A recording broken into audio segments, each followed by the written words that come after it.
ठीक है। सो अनएम्प्लॉयमेंट का मतलब for a layman it is just not having the job. अगर आपके पास जॉब नहीं है तो यू आर अनएम्प्लॉयड। ठीक है। अगर आपने कोचिंग स्टार्ट नहीं की होती और अपने सेल्फ स्टडी कर रहे होते, या फिर आप अपने किसी भी कॉलेजियन फ्रेंड को पूछेंगे कि भाई आप क्या हैं, आप अनएम्प्लॉयड हैं, so that friend of yours might say कि yes I am unemployed, but that is wrong, grossly incorrect. Unemployed person कौन होता है? अनएम्प्लॉयड किसी को कहने के लिए there are two requirements which needs to be fulfilled simultaneously. Two requirements. Number one, he should have capacity to do the job. Three requirements. ठीक है। पहली requirement, he should have capacity to do the job, plus he should be actively seeking the job,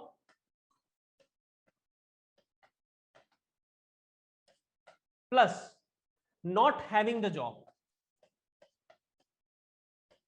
or not having work to be precise. If a particular person has the capacity to do work, is actively seeking the work, मतलब ढूंढ रहा है, and he is not having the work, अगर ये तीनों condition simultaneously fulfil होती है तो हम उस पर्सन को अनएम्प्लॉयड गिनेंगे, अदरवाइज नॉट।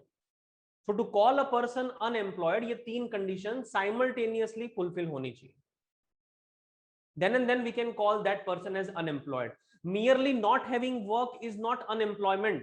आप अपनी स्टडीज परस्यू कर रहे हैं अभी, ठीक है, आप काम करने के लायक हो गए हैं, आप अपनी स्टडी, लेकिन फिर भी आप काम नहीं कर रहे हैं, आप स्टडीज परस्यू कर रहे हैं, and that is your choice.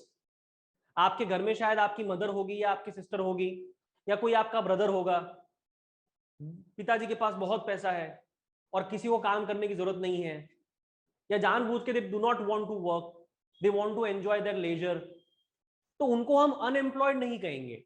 Unemployed कहने के लिए द बेसिक रिक्वायरमेंट इज कि you should be actively seeking the work, you should have capacity to work, और फिर भी आपको अगर काम नहीं मिलता है तो will call you unemployed, otherwise not. समझ में आ रही है बात? सो अनएम्प्लॉयड कहने के लिए किसी को ये तीन रिक्वायरमेंट्स हैं, ये साइमल्टेनियसली फुलफिल होनी चाहिए। तो सपोज जब भी आपके यहाँ पे सर्वे करने वाले लोग आते हैं, सर्वे करने के लिए मेनली कौन आता है? NSSO, national sample survey office. ठीक है। अब ये सीएसओ के साथ मर्ज हो गया है और ये दोनों मिला के एक नई बॉडी क्रिएट की गई है जिसका नाम है NSO, national statistics office. So national statistics office वाले लोग आपके यहाँ पे सर्वे कंडक्ट करने के लिए आएंगे, और जब भी सर्वे कंडक्ट करने के लिए आते हैं तो दे विल आस्क यू कि वेदर यू आर एम्प्लॉयड और नॉट। इमेजिन यू से कि हाँ मैं अभी एम्प्लॉयड हूं, लेकिन पिछले साल I was employed only for 3 months, so that is marginal employment, and if you were in marginal employment in preceding year, so you will be counted as unemployed for current year. So अगर आप marginal employment में थे तो भी आप unemployed की category में आएंगे। मार्जिनल एम्प्लॉयमेंट होने का मतलब एम्प्लॉयमेंट होना नहीं है। अगर आपके पास 6 महीने से कम का काम था तो आपको मार्जिनली अनएम्प्लॉयड गिना जाएगा, या मार्जिनली एम्प्लॉयड, दोनों चीज सेम है। So if you are in marginal employment तो भी आप अनएम्प्लॉयड हैं। क्लियर? सो आपकी कैपेसिटी है, you are actively seeking the work and still you are not having the work, so that is unemployment. Along with that, if you are in marginal employment, marginal मतलब 6 महीने से कम के लिए you were employed, तो भी आप unemployed हैं। तो इन दोनों सूरत हाल में you are unemployed। तो इसमें आपको क्या बातें ध्यान रखनी है?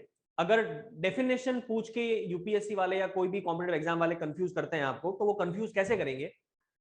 वो लोग आपको पूछ सकते हैं कि a student pursuing his masters, will you call him unemployed? No, because if he is pursuing masters तो वो विलिंगली काम नहीं ढूंढ रहा है, और अगर वो काम नहीं ढूंढ रहा है तो वो अनएम्प्लॉयड नहीं है। अनएम्प्लॉयड कहने के लिए उसका काम ढूंढना, actively seeking the work, that is very very very essential. ठीक है। So that is the basic premise of unemployment.